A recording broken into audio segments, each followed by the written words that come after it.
Is sex merely a physical act, an emotional bond, a reproductive mechanism, or a mix of all these? The answer, my friends, is as diverse as human experiences themselves.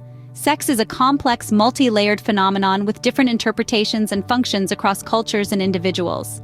In my personal journey, I've navigated through my relationship with sex, using the 5 stages of recognizing a problem as a guide. A curious exploration that started from denial, took a detour through anger, dipped into bargaining, waded through depression, and finally found its way to acceptance. The first stage, denial, began when I was 17.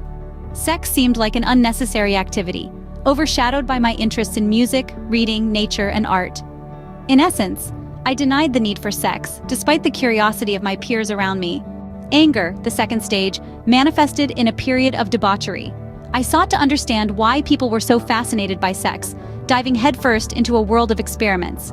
The more I learned, the more frustrated I became. Bargaining, the third stage, was a realization of the power of sexuality. I understood the leverage it could provide in relationships.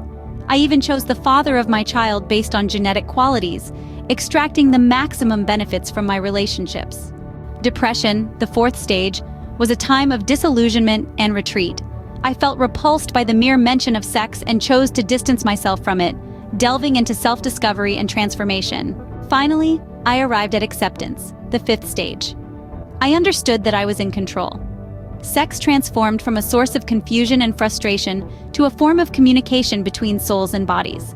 It became a choice, made when the circumstances were right. To summarize, my journey through these stages wasn't linear or straightforward, but a winding path full of detours and roadblocks. Each stage presented its own lessons and challenges, shaping my understanding and acceptance of sex. Remember, this is just my personal experience. Your journey may look different, and that's perfectly okay. Sex is a personal, unique experience, and there's no one-size-fits-all approach to understanding or enjoying it. The key is to navigate this journey at your own pace, with openness, curiosity, and respect for both yourself and others.